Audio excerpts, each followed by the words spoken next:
that left the guilty stain, but he washed them white as snow. Yeah. Amen. Praise the Lord. The word said, though his sins were scarlet, which is red, he washed them white as snow. Yes. It's funny when Son Pace was singing, Lord, I know I've been changed. And she said, how does, somebody asked her, how does a brown cow eating green grass going to give us white milk? Think about that. How's a brown cow eating green grass going to give us white milk? She said, well, I don't know about that. But she said, I know in God's chemical laboratory, she said, of redemption, he took my black soul and he dipped it in red blood. And she came out white as snow. That's how the Lord does. He took our black soul. Our soul was black with sin, badness, evilness, darkness. That's what you are when you're a sinner. You're walking in darkness. You don't have lights, you walk around in darkness all the time. You bumping into stuff. You can't see nothing. But he took that black soul, and Jesus' blood was red. He dipped it in red, and we came out white as snow. Our record has been paid. Our record's clear. It said victory in Jesus. The old account was settled long ago. Long ago, yeah, over 2,000 some years ago. He's still the same. Jesus Christ, the same yesterday, today, and forever. I might change against you. I might turn my back on you. Or people might, but Jesus won't. He's the same. He's the same. God is the same. The word said he's a God that changes not. So they change. Why don't we change? You know, some people that, oh yeah, that's wonderful. They change for the good. Then you got some people was good and change for the bad. Hey, man, I ain't going to read just one verse. Matthew 22. Just one verse.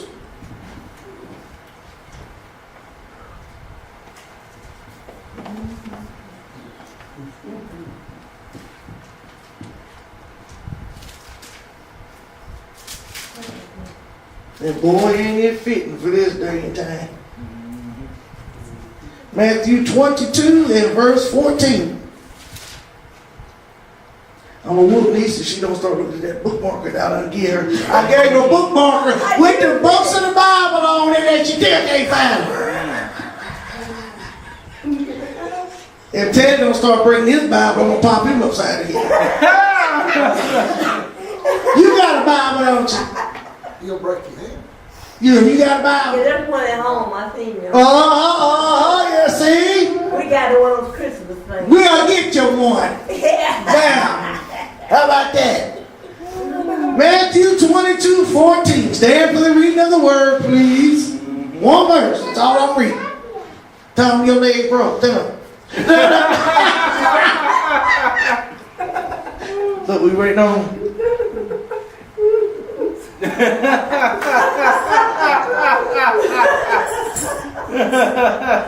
Everybody take your finger and point toward wrong.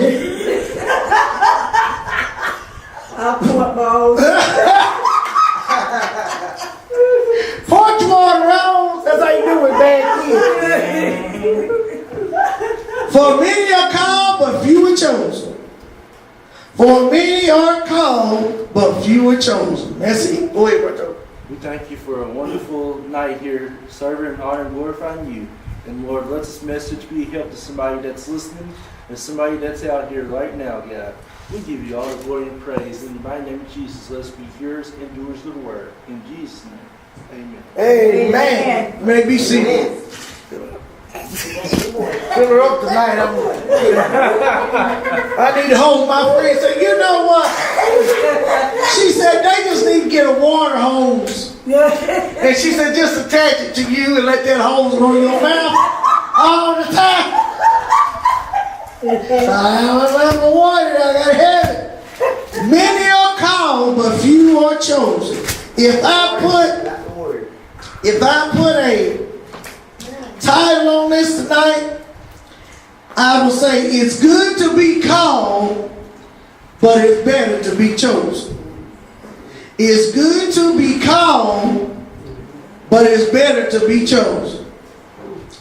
As we see the recent turn of events and see the problems going on in this world, I think it's safe to say that Jesus is coming soon. There ain't no doubt about it. The world is getting more wickeder and wickeder every day. And it's getting no better, it's getting worse. You see the killings, the shootings. I was watching today how that boy that was 15 years old, how that cop shot him 16 times. Oh, my God. And the parents were saying he was a black boy. And they claimed the cop was saying, oh, well, he had a knife in his hand slinging it at us. But guess what? Didn't find no knife. Knife ain't on the camera.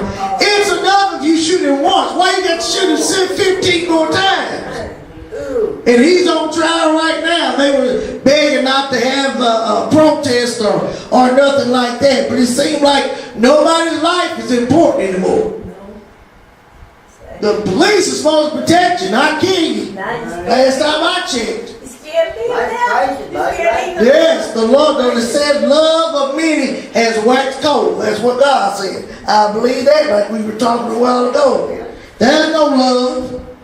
And it's sad to say there's no love in the church world. There's no love in Christians. It's few and far between nowadays. Used to be, if Christian brother and sister need something, if the brother got sick, the men would come and cut their grass or plow the garden or whatever they need. If the women were sick, they'd come in and help the women. They'd come in and help take care of the kids. They cook for them. They clean for them. What about now? People can care less. That's right. And your church family is supposed to be like your human family. But now your blood family don't treat you right. Now that's only the Christian brothers and sisters. There are so many false doctrines and false prophets and crazy denominations with crazy beliefs. I heard this one pastor was telling me one day that this particular church, they serve what's called a spaghetti god. They worship spaghetti. My hand to God. This is what the pastor told me. They worship, well, we better hide our spaghetti Friday then. They might try to come take our spaghetti, kill it, put it in the pot, cook it. A spaghetti God. I thought that was marijuana thing. That's what I was getting ready to say. And just like the marijuana church. Yeah, it's a marijuana church in Denver. And the man was talking, he was the pastor, and he said, we don't preach on sin or nothing like that, man. We just preach on love and how good it feels to get high. He's back in the All kind of look like hippies. Wood. Yeah, Woodstock back in the hippie. Yeah. And then you got the Mexican man, I think it was in California, it might be Florida. He considers himself, he tells everybody that he's Jesus.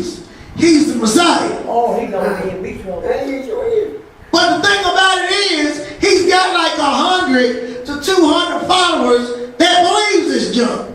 Oh, it takes one. Oh, it takes, yeah. And that's why you got to know this word.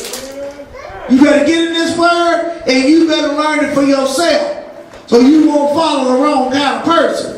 And they was out with signs, walking up and down the road, the Messiah has come. The Messiah has come. And I'm like, this can't be real. Is it for real? And when they interviewed him, they said, well, what about the Bible when it says that Jesus is coming back? He said, I'm here. He said, I'm here. He said, no, I don't preach on sin, and I don't preach on hatred or anything like that because I'm already here. And now that I'm here, heaven's on earth. And so, well, that's a lie. That was a lie, boy. It ain't but one way that we going to see Jesus. That's right. And that's when he busts through the clouds. That's right. And calls us home. Then, women, if the Bible says those that are alive and remain shall be caught up. That's us, to meet him in the air. So now even the Bible said, Jesus said, if you hear people saying, I'm over here and I'm over here, don't believe it. He become but one way in the clouds. And when he sets his foot on earth, that's the battle of Armageddon, where we get to whoop that devil. That's right. And put him in the hell where he belongs. Bring him up. You can't follow all these other guys. That's why you need to know your word. And him lead the people. He's going to have, I'm sorry, if he does not change, he's going to have him a seat in the front row to hell. The Messiah. He's Jesus. I big side of him, he be struggling. And the people that fall, that shows you how easily people can be led astray. All it takes is one mind. One. It said, like I said that night, he said he would deceive the very elect, the devil would, if possible. Well, I tell you what, right now, it's something that's supposed to be the very elect, and they get deceived.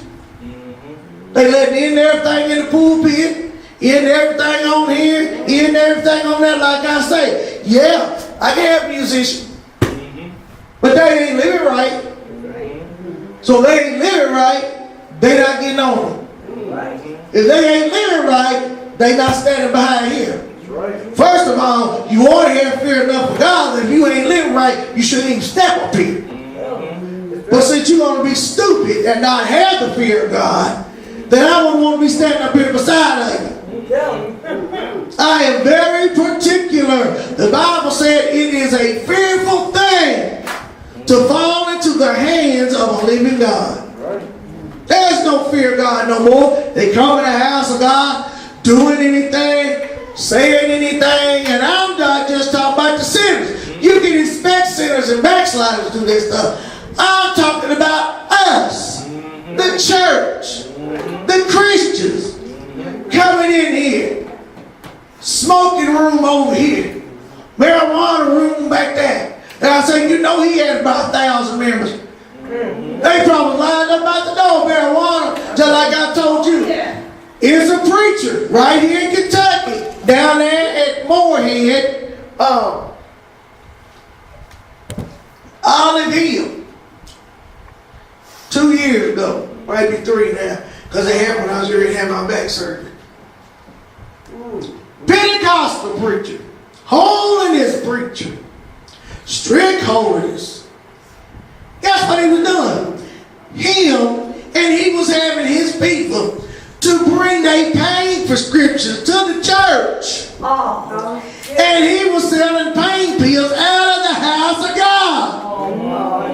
Get on in there and look it up, pull it up on Moyes, Olive Hill where it was. He was getting his members and his people, other people, to bring their pain medicine and probably sleeping medicine, whatever else, to the house. See, that's the first thing. You ain't got no fear, because I sure would bring it to the house of God. It ain't be sold anyway. This is God's house. It's supposed to be reverence.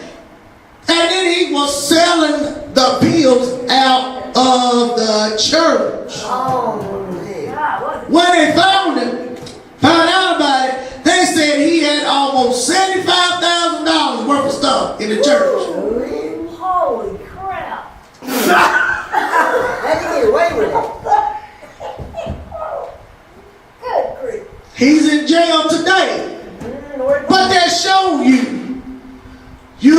we are characterized Pentecostal folks is and wearing dresses, wearing earrings, not wearing earrings, and long hair, this is that and other, which is good. That's you, that's fine. Work your own soul salvation out with fear and trembling. So you would expect that out of that. But see, that just goes to show a lot of people can put on a show, a lot of people can put on the front and make you think that this is how I am. But they really don't know how you are. That's true. $75,000 worth of narcotics and stuff, selling them out of the church. Yeah, they know the word. I ain't even read all the way through, and I ain't got that. That's why the Bible says you be when you know do good to him in sin, and you be whipped with many stripes, you say, because you know better. Then think you don't know. Now you mean to tell me this man is supposed to be a man of God, and God never once, the Holy Ghost never convicted him and said, you know you shouldn't be doing this. Well, of course he did. Like I said last week or something, when it was last week, about the Holy Ghost will tell you something, convict you of something God would, but you just keep sweeping on the rug, trying to make that like, okay, that make me forget about it, because I'm not paying no attention to you. You know, I'm a kid, somebody says something, they go, that's basically what you do in the Holy Ghost of God. When the Lord say, you know you shouldn't be, I can't hear you, I can't hear you. Well, you keep doing that for a long, God ain't going to be there. Because you keep pushing it like ain't nothing wrong. I'm all right. This can't be wrong. You know that was a lie because he knew better. Yeah, he might know that. He knew, like they said, the Senate probably would be like, hey, what's wrong with this man? Yeah, something ain't right. I'm at the wrong place. Get out. Go. Crazy doctors, crazy beliefs, tell them lies, we make them think they this and make them think this is this and this is that. There's so many different versions of the Bible. Watch out out there. A lot of people say, now I like myself the King James Version. But like I told you, there's nothing wrong with you getting another one if you have the King James along beside of it for something you don't understand. But the King James Version is the best one. But you can use all kind of study stuff and everything to read stuff. But you got all this stuff now with the different versions of the word where they done took stuff out, they done took sin out, they done took hell out. Hell ain't in the Bible, sin ain't in the Bible. You can sleep with this one, you can sleep with that one. And you used to have down in somewhere down there in Holland, I'm not sure exactly where it is. But they used to call it the love church. And in love churches, they cut the lights out. And whoever you walk around and wanted to kiss, you can kiss them. The love church. That's right. Or some have had that you take it. I hadn't heard this one guy told me that you would take and they pass the offering thing around, and like whoever keys was in the offering plate, that's who you would go home with that night. Oh man. Now, do you think that is the Lord? That's a bunch of garbage. That's not the word. That's the devil. Giving you excuses. Oh, I'm going to sleep with this man. I'm going to sleep with that one. So if the lights go out, tell these to take 10 and lock them up in the bathroom. Okay. I'll be swinging up there like this. The love church is what they call it. One of them love churches. You walk up, kiss anybody you want to, hug anybody you want. Yeah, no matter if you're married or not. We might as well just strip that. Exactly. Don't give them no ideas. That's like swingers. That's what I was getting ready to say. Swingers. Christian swingers. Now I'm sorry, honey. You think Jesus is in there? No. You know who's in it. The devil. That's just another excuse for you to sin. Boy, you walk up to church like that, I'll be trying to slap it. Don't even think about it. If you had new Christians and they didn't know no better, they would be thinking, well, the pastor said do it. Yeah, it's all right. And then they got the other versions of the Bible now, but sin ain't in there, hate ain't in there, hell's not in there. They took out about the 10 Commandments, and now they're saying that, you know where it says honor your father and mother as they belong? One of them versions have honor your father and mother, honor your father and father, and honor your mother and mother. To fit them. We don't want to make the homosexuals feel that. So you honor your mother, 2 women, your father, 2 men, and your mother, father. Change it. The word said if you add to the Bible, the plagues will be added unto you. You take away, and your name will be taken out of the book of life. If I work for a bookstore, print company, I would be like, no, I'm not going to be a part of this. They just as guilty the one that gets up and preaches it. They're just as guilty the one that sits there and read it. They just as guilty the one that's sitting there printing it out. Crazy stuff. It's scary. That's why we better know who we're listening to. We better know who we got confidence in.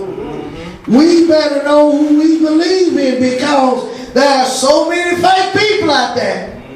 So many deceivers out there that if you are not careful, they will have you believing everything and anything if you didn't know no better. Matthew 7:15 says, beware of false prophets, which come to you in sheep's clothing, but inwardly they are ravening wolves.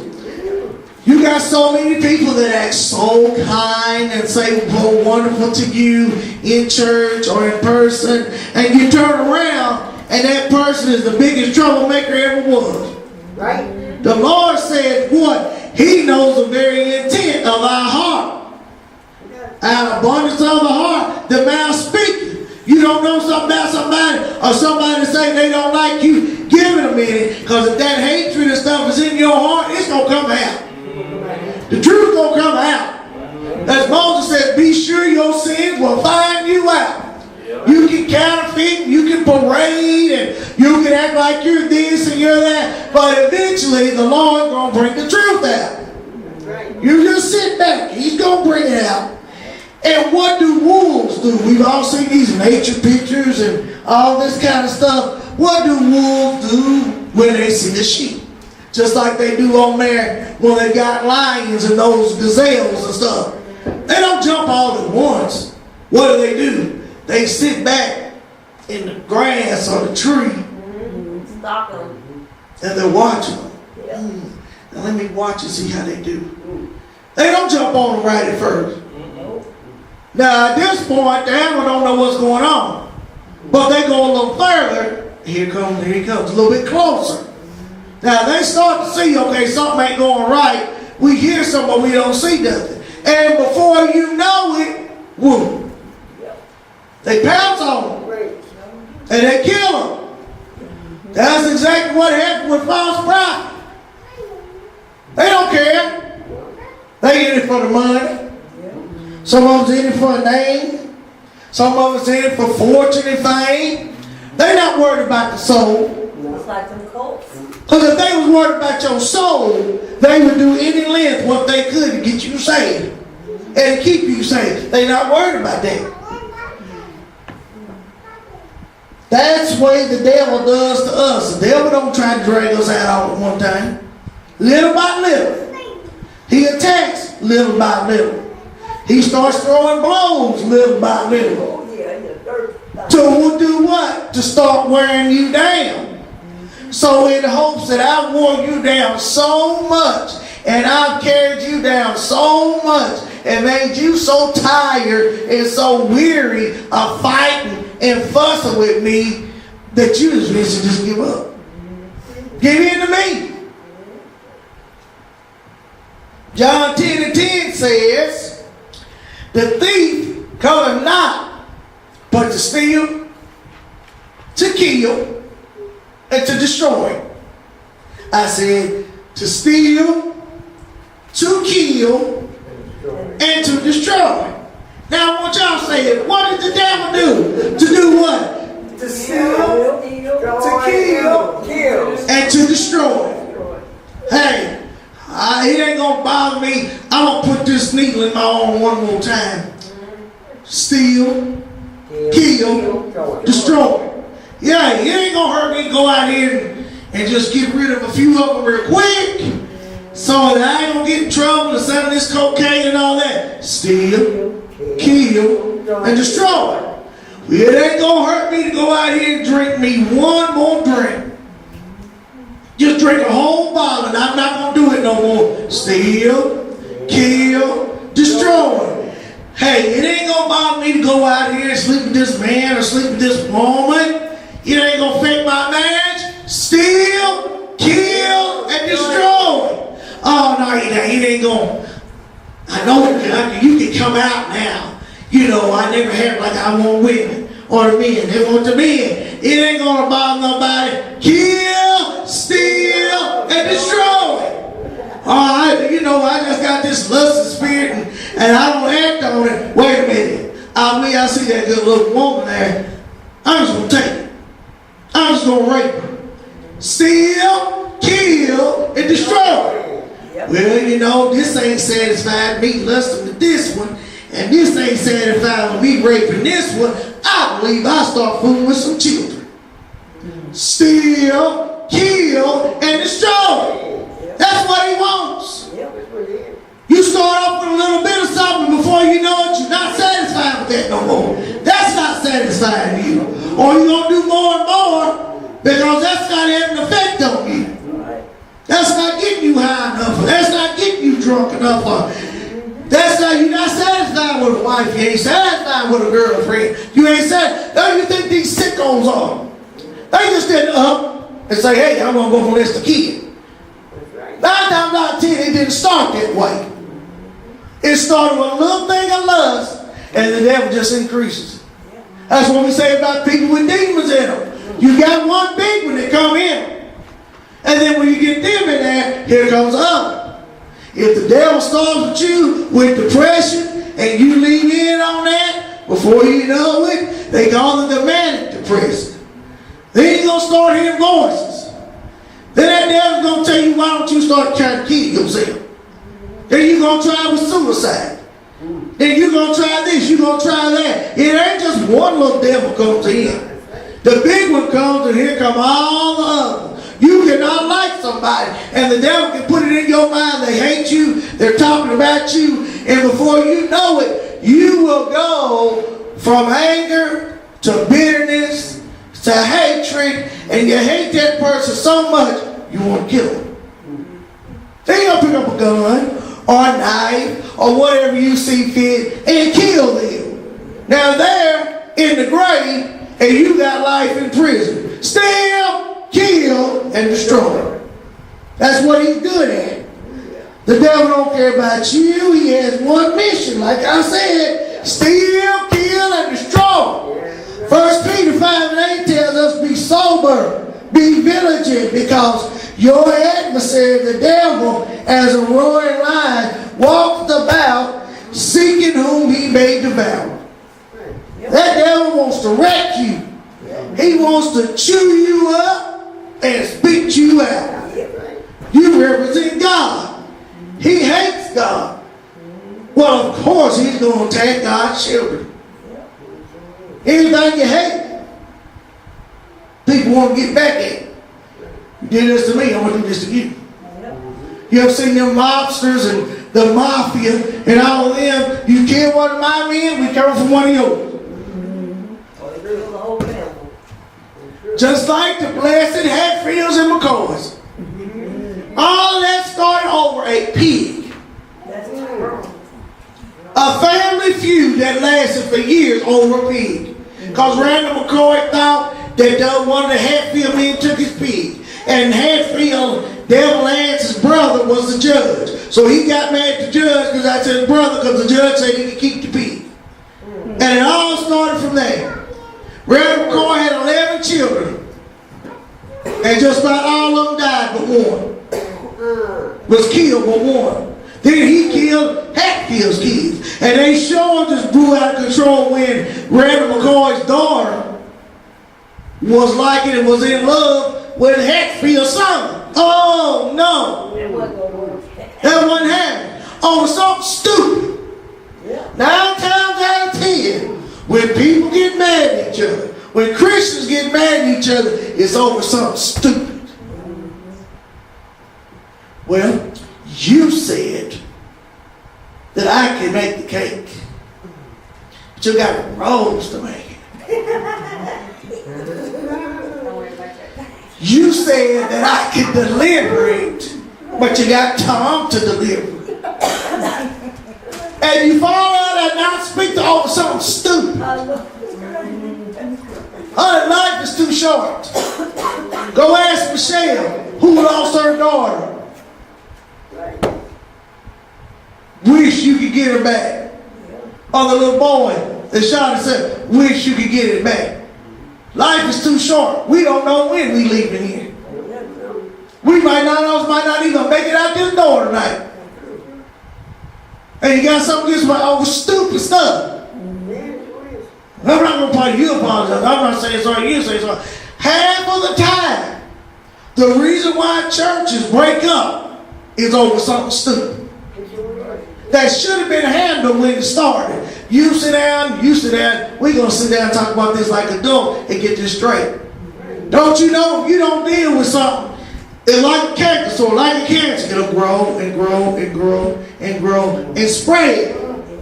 Before you know it, it's all over your whole body. You get it so special, you're diabetic. You get something, and if you don't take care of it, bigger. Before you know it, they have to cut a toe off. They have to cut your foot off. They have to cut the leg off. If you just took care of it right then and there. Stupid stuff. Dumb stuff. You let them sing, then let me sing. You let them play the piano, and I didn't get to play it. You asked me to be over the Sunday school. You didn't ask that. And if they die, they're going to hell over that little bit. Exactly. Over something stupid. That you done had a grudge for somebody for 8 years. All the stupid stuff. That's what the devil wants. He don't want peace and unity. He wants trouble and confusion. And the Bible says God is not the author of confusion. So you know when there's confusion, you know who it is. It's the devil. 1 John 4:1 says, beloved, believe not every spirit, but try the spirit, whether they are of God, because many false prophets are gone out into the world. Nowadays, you got to be watchful. Anymore, you don't even got to sit up under pastor and learn if you're going to be a preacher. You're supposed to. God called you to preach. You got to sit up on that pastor, son. Let them let you preach. Let you get trained. Besides the Lord, the Lord does the training, but you still got to learn something.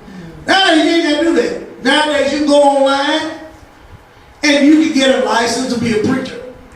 You can get a license to be a pastor. License to get ordained. I'm going there right now if I want to make myself a bishop and take the test and get a bishop. Tell you what, I'd rather for the Lord to train me than that. Now, you don't even have to have a preacher to marry you. Oh, Lord. No. Anybody wants to go married, it used to be you had to be bonded. You don't have to be that no more. I got mad and I said, Jess Lois, I want you to perform the wedding ceremony. Well, she could. That's crazy. That go for satanic culture. You need to what if somebody the devil worships and all that? Somebody answered that question, they said, oh, it don't matter. That's crazy. Anything goes. Do what you want to do. Say what you want to say. Act how you want to act. Go online and just make up anything and you can get it. What kind of craziness is that? Want to be a deacon? Get online and then just get it. Get your paperwork and go on. They show you how to make bombs. Yeah, you can learn anything on Facebook, on YouTube now. Learn to kill. Teach them how to kill. Google or whatever it is. But see, them people don't have a true call of God in their life. Because if they did, they would be willing to wait on God. That's the problem. Some of us don't want to wait. We don't like to wait. And I'm one of them. I don't like to wait either. Microwave society wanted now. Said Nisa said, I told Teddy, all this microwave stuff, they need to do it like we used to back in those days, warming up in the stove. Yeah.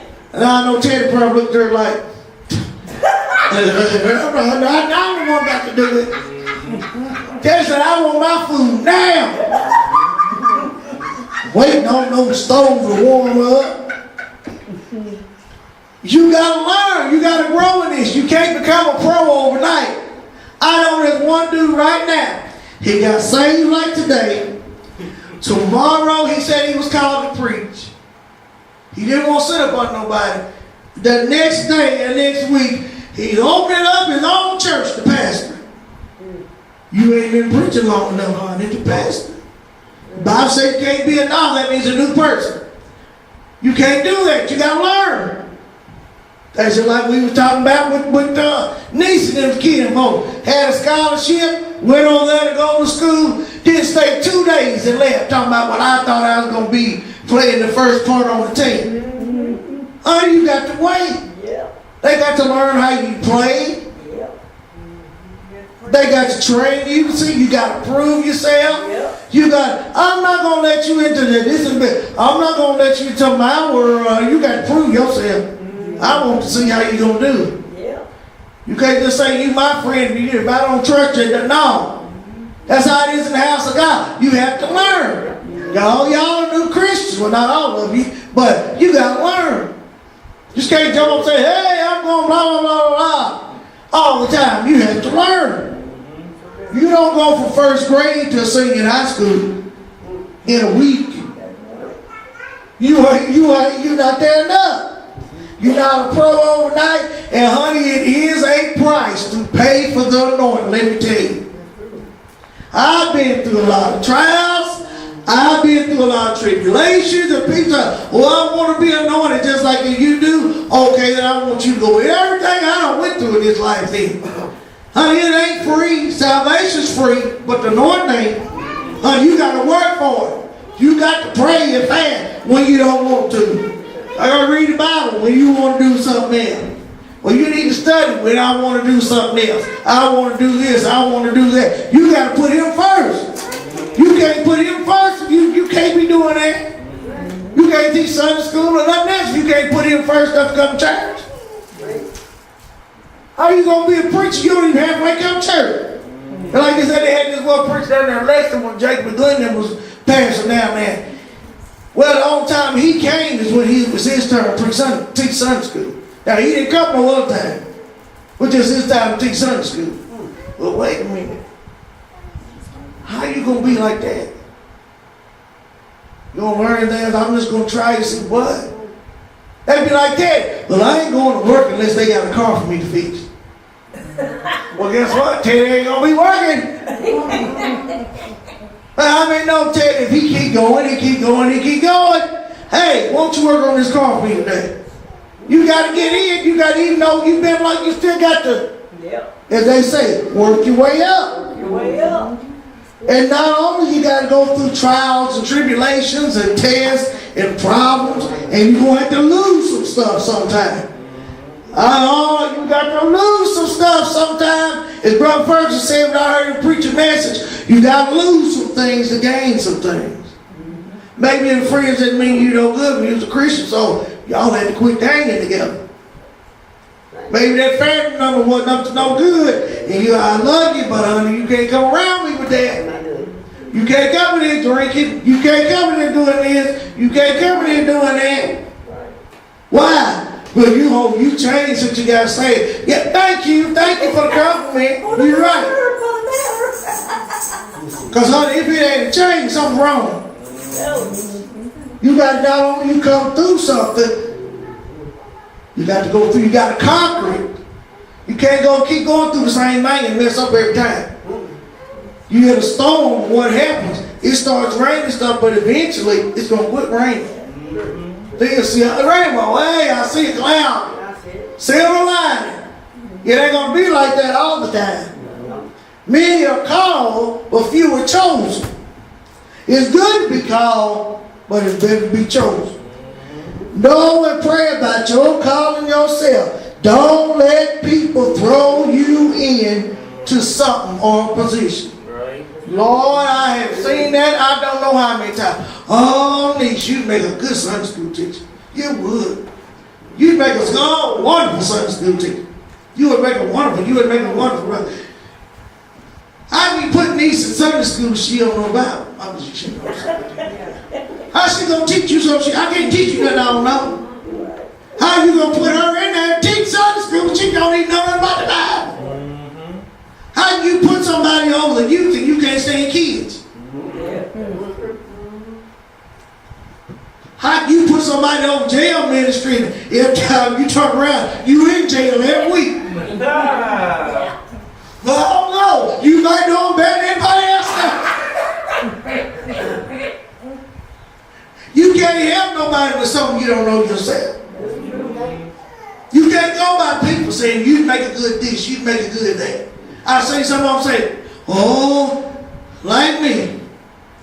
All these preachers. Daddy was a preacher. Daddy had 3 brothers that was preachers. Then he had 2 brother-in-laws that was preachers. Then he had cousins that were preachers. Then his other 2 auntie and mama sisters were preachers. That's why you preaching? No. I said, I ain't never all I got up Joe Bob before he got mama's brother. He become a preacher. No, because I sure ain't won't be no preacher. I tell you that right now. But all of them did not make me a preacher. The Lord one made me the preacher. He's the one called. It didn't matter. I don't care how many of them said, well, all your folks is preachers, so you need to be one. No. You better not move till God tell you to. That's why I said make sure your election is sure. Somebody can say, oh this, oh that. That don't make you eligible for that position.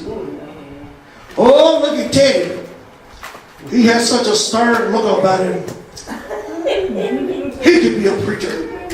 He's got the look on it, right? That's how that serious look at him. Everybody look at Teddy. You see that serious look Teddy got? See, that's how preachers are supposed to look, right here. How he's looking. Well, Teddy, believe folks say that Teddy get up there and do. I don't know nothing about nothing.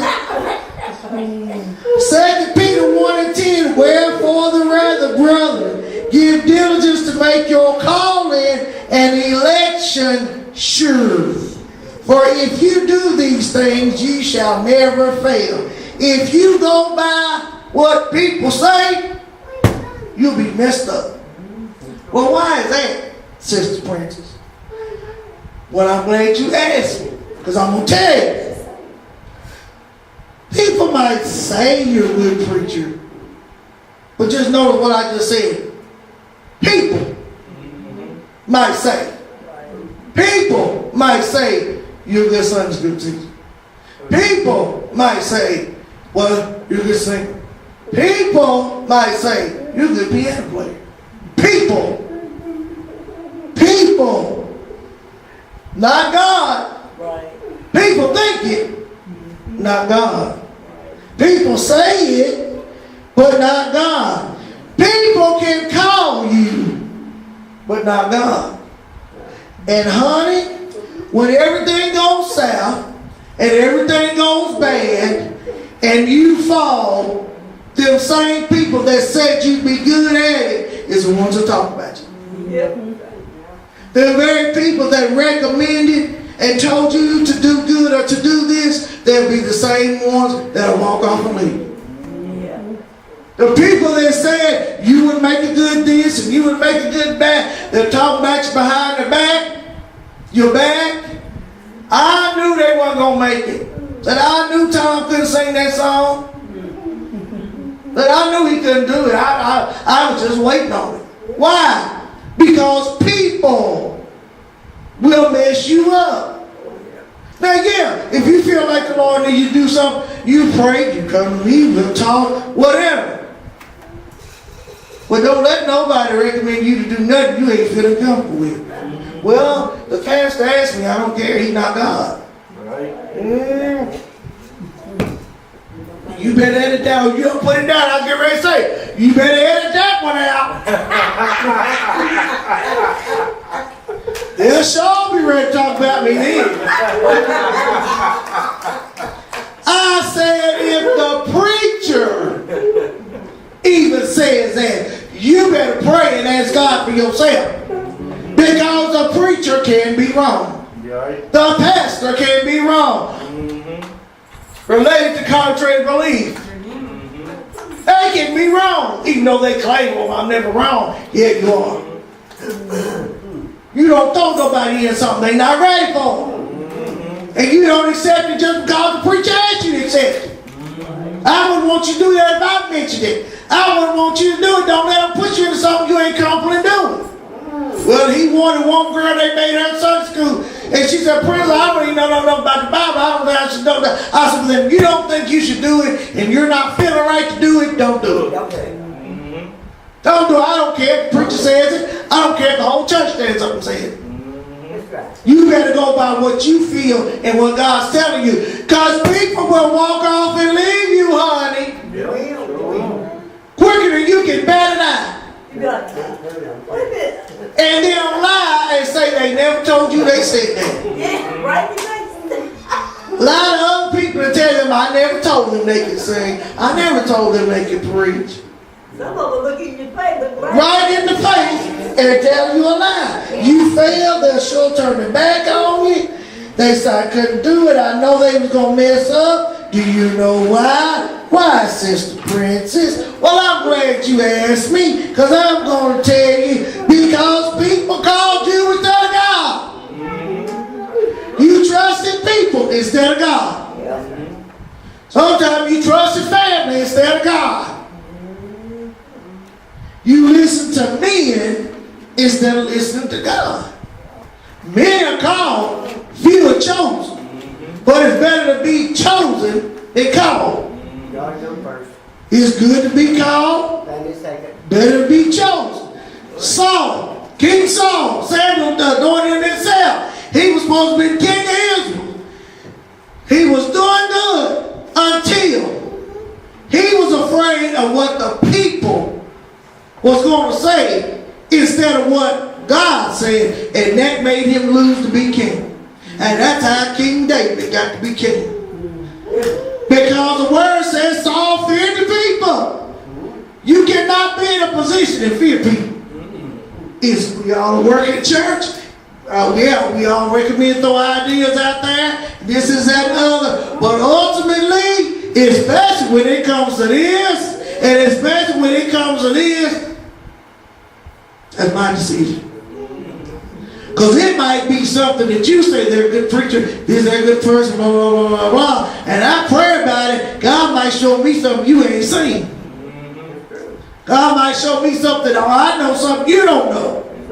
Or I told Punch that time, I'm like, you had that boy in my car, so you know he beat that girl up, he was in jail and stuff.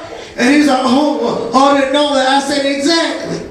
Because I know some things you don't know. I know people sometimes you don't know. Don't do it again. So sometimes preachers know more than what you think they know. Preachers see more than what you think they see.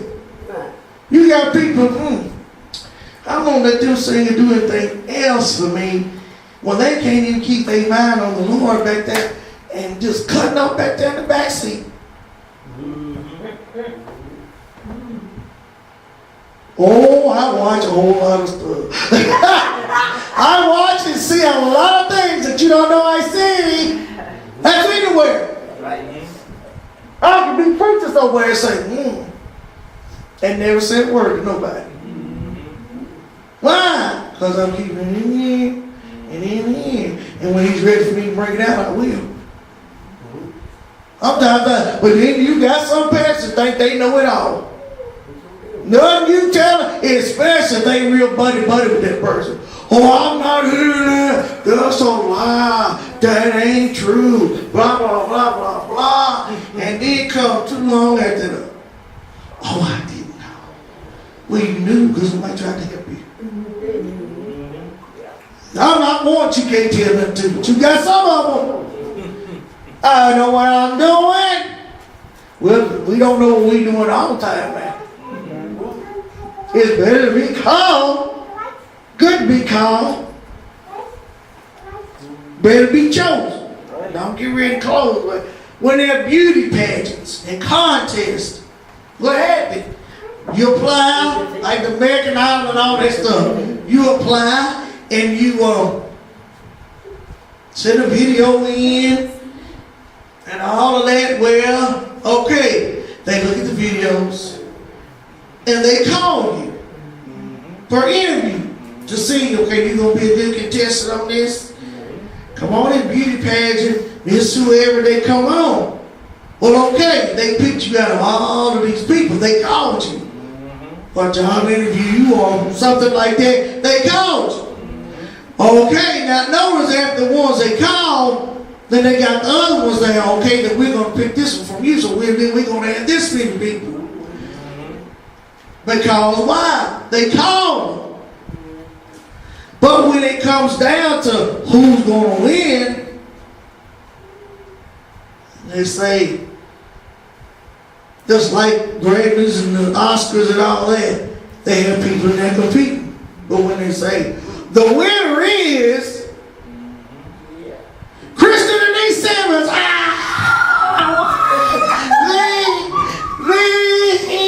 what did they do? They called her to another participate, but they chose her to be the winner. Right. God calls people to do a lot of stuff, but when He chooses you, that should make you feel special. Out of all these people around here, I chose you as my child to get saved. I chose you to preach. I chose you to preach. Out of all the other women, I chose you to preach. I chose you to sing. You get honored to being called, but it's better when you're chosen. Look at Queen Esther. That's right. That's why they had like a beauty contest. And out of all the women, He chose Esther to be His wife. It's good for somebody to call. Yeah, I'm going to call you and tell you come on up here. Help me clean this, that, and other. But now if I choose you and say, now I want you to make me this. This is what I want. Because ain't nobody make it like you, so I chose you to do it. Oh, well, they like my food. But anyways, that's cool, man. That's on. Yeah, that's right. That's what. Why do you think I'm making the spaghetti?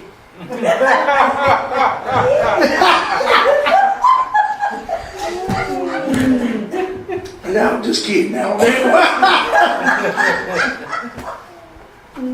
It's good to be called. But oh man, it's better to be chosen. Go ahead. King David had all of them brothers. Well, all of them were there except for David. He Jesse lined his sons up, and he said, I can't carry it. He's like, let's see. He poured all, told that up. It ain't gonna come out, it ain't him. Where he goes to the next one. Well, the oil ain't coming out of that either. Where he goes down line to the next one. Ain't gonna come out of that. Where he goes to the next one. Well, ain't gonna come out of this one. He goes to every single one of them. Wait a minute, something. He said, I know God sent me to anoint one of your sons is clean. He said, but ain't nothing, what's going on? And then he asked Jesse, his dad said, nothing. Have you got any more kids? And he said, yeah, I got another one, but he's just a little shepherd boy out there in the field. He stays around them sheep all the time. I don't know, I can't get him out there for nothing. I got another one, but I know it ain't him. What? And so Samuel said, go get him. No, you don't want me. He said, go get him. Okay, told Jeff. Yeah, he sent his kids to go get David. Here's a little nasty, stinky. Well, David was short, so he wasn't alive till he is David. And he's like, well, what? So Samuel goes, I got the top on it. Oh, no.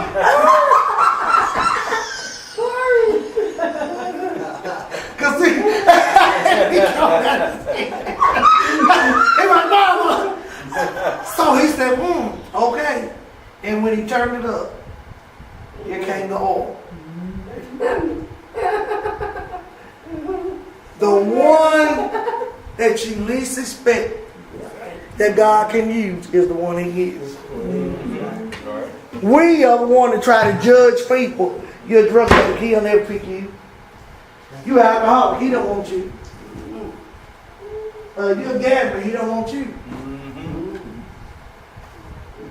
You go out here and drink and party and women chase or men chase. He don't want you. That's the one God wants. The baddest thing on the planet. And you think, why in the world would God pick somebody like that? He picks and chooses who He wants to. if it was left up to us, or if judgment was left up to us, there's a whole lot of people on this earth be dead already. I count 3 or 4 of them on my finger right now. They would be dead. But see, the Lord don't think like we do. The very one you think God don't want them in no prayer. Oh no, ain't no way. Why? Because you don't think they should. Well, you don't get food when it comes to God. I remember Pastor Ron Gibson. He was he was a big drug dealer over in California. I mean, big time. So on the streets doing this, doing that, hustling, all that. Guess who got called to be preacher? Him. 30-some years. They got one of the biggest churches in California. See, why in the world God wanted years? Well, you don't know. Maybe who he can reach, we can't reach. That's why he calls all different kind of people. Maybe who you can't get, I can. Or maybe somebody that they can get, you can't. Depending on what you've been doing in your life. You got a drug addict. They see another one, they go tell them, if I can do it, you can. If I can say, God, come in my heart, you can do it, honey. I want to help you. You can do it. Well, that gives him hope to say, well, like me, honey, I've been in domestic violence situations. If I can get out of it, you can. The Lord will help you. He'll provide for you. Well, you might can reach somebody I can't. Pancho might can reach somebody that I can't reach. Especially a younger person. Young people can get young people. Won't you come? They might not come for me, but Pancho might call them or send a message and come to church Pancho. That's why God calls different people to do different things. If we was all the same and God used the same people who we think he should use, it would be terrible. It'd be boring. Half the people wouldn't be saved that are saved. They say, you walk a mile in my shoe. You cannot relate to somebody if you ain't never been through it. Or you ain't never been through nothing. And that's one thing that I will say. If you're a preacher, you need to be through some stuff. That's why he can't use nobody that just started preaching. Why? Because they don't know. They can tell you what they've heard or what my mama said, how God was, whatever else, but that's not me until you go through it yourself. And then you can say, I know God's a doctor. I know he's a way maker. I know he's a great physician. I know he's a lawyer. He delivered me out of that mess. I know he's a counselor. He's a therapist. He listens to my problems all the time. And I know he's a comforter. You lose somebody or you so tore up and torn and everything, and he'll come by, send the Holy Ghost, sleep right through. And ease that pain or ease that trouble. You had to go through things yourself sometime to be able to say, now I know. When Jesus was bringing Lazarus out the grave, Jesus made a point to say, I know you can do it, Father. I don't believe you. He said, but it's for the people around me that will see and believe. Sometimes you going through something ain't about you. It's about somebody else. You might be in the hospital. Who knows? That nurse is working with you. The Lord might have put her or him there for you to witness to them. And they get saved. Or maybe you just laying there and you're in so much pain and everything, but you keep smiling, you're everything like, wow, you just made my day. Sometimes it ain't about you. Sometimes so somebody else can see you to know if they can do it, I can do it. If they can make it, I can make it. If they can go through this and come out of the end and still have a smile on their face without having a nervous breakdown or whatever, I can too. And when the Lord does something for us, don't sit back and shut up. And keep quiet. You're supposed to tell it. That's your testimony. You didn't go through all this stuff not to have a testimony. Said, how can you have a testimony if you ain't never been tested? Right. How you know he's a doctor if you ain't never been sick? How you know he's a lawyer if you ain't never been in trouble? How you know if he ain't never provided if you ain't never had to be without something? Well, you know, but yeah, you know, that's right. So when he does it, let me tell you about my God. This is it. And Mr. T.B. Brown used to say, well, he said, if you don't like your God, try mine. Or if you ain't got God, try mine, he'd say. And that's the truth. Because my God does a whole lot of things. Now, if he's not doing that for you, you better take a reality check and find out what's going on. And he will talk to you. Yes, he will. You find somebody preach that, well, the Lord don't never talk to people, something wrong. Because he will talk to you. Sometimes it might be something you don't want to hear, but he'll sure talk to you. I'm witness to that. I'm telling you, he'll wake you up in the midnight hour and put somebody on your mind. You need to get up and pray. I don't know why. I just thought about this and thought about that. Everything is for a reason. You don't know it. I never will forget. I'm done. My daddy had them strokes and stuff. And he was in the hospital bed at the house. And my cousin Payne, he was her godfather. And my daddy Landon done had strokes and stuff. You wouldn't think he'd be like, you know, whatever, out of his head, whatever else. And he told Mom, he said, I don't know what's going on. He said, but we need to pray for Payne. He said, I don't know what's going on with it. But Dad said, something ain't right. I just feel the urge to pray. Now, my daddy laying there now with strokes and gangrene and all that. To have that kind of mind to even think that. Later on, found out Pam was in a big fight with her ex-husband. And she had the knife getting ready to kill him. She was getting ready to stab him. And said, something just come over her and just stopped her. Well, if Daddy hadn't paid no attention and said, I'm sick, I don't feel like being bothered with this, I ain't got time to fool with this. If he hadn't said that and didn't stop and pray, she'd probably be in jail right now. You'll see how the Lord works. He tells you to do something. It ain't for nothing. You don't know how many that person could be getting ready to get in a car accident. You can change that thing around. Oh no, yes you can, honey. Oh yes you can. You can change some things with prayer. Prayer works. They say prayer is the key and faith unlocks the door. You better have a relationship with God to pray. It ain't about you sometimes. It's about you don't know. Oh, I don't want to witness them back. I don't want to push Jesus on. How do you know? You stopping that person witnessing to them or just talking to them for a few minutes might have kept them from going to kill themselves. Might have kept them from committing suicide. Might have kept them from overdosing. Might have kept them from going to jail. Might have kept them from going to the hospital dying. That's not true. Oh, yes, honey, I've seen it happen many times. I know what I'm talking about. But it's good to be called. But it's better to be chosen. Amen.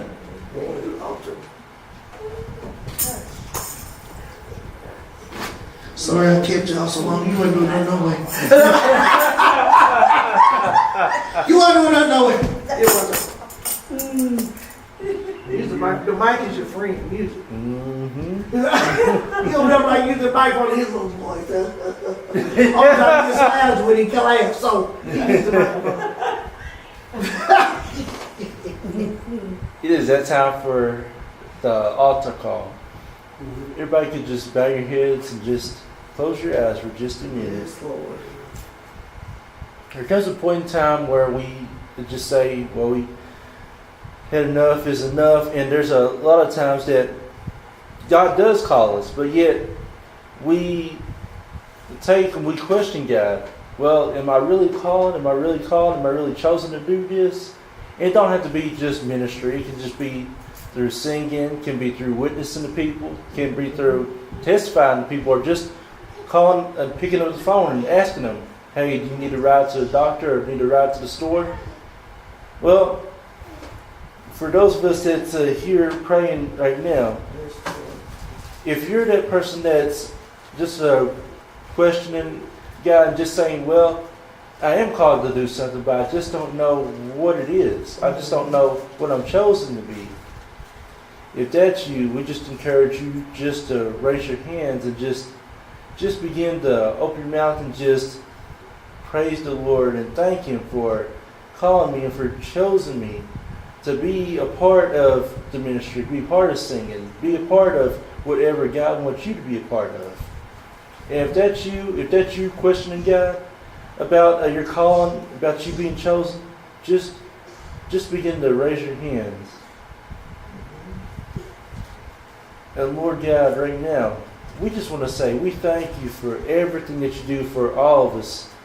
And we honor and glorify your name. And yes, God, we do question sometimes about our callings and sometimes about us being chosen for things. But Lord God, we just want to say we honor and glorify you for calling us to be a part of a ministry, be a part of singing, be a part of picking up the phone and just asking, do we got to ride to the store or ride to the doctors? Or just for anything, being part of a mission for you, God. And yes, it is great to be called, but it is better to be chosen. And Lord God, for anybody that's listening around the world, it's anybody that's in the church house today, God, if they're questioning you, just begin to pour it in their heart and come from in their spirit that yes, you have called them, you have chosen them for a plan and a purpose. Lord God, we just want to say we thank you for everything that you do for all of us, God. We worship you in spirit and in truth. And we honor and glorify your name, God. And we thank you for everything that you do, Father. In Jesus' name we pray. Amen. Amen. Does anybody need a prayer? If you do need prayer, we encourage you to just come up here and me and Mom will just pray for it. Teddy does feel bad. That's what I said. See, I see him moving around. See, I told you I see a lot of stuff. Mm-hmm. Well, everybody that would get around here will help pray for Brother Teddy.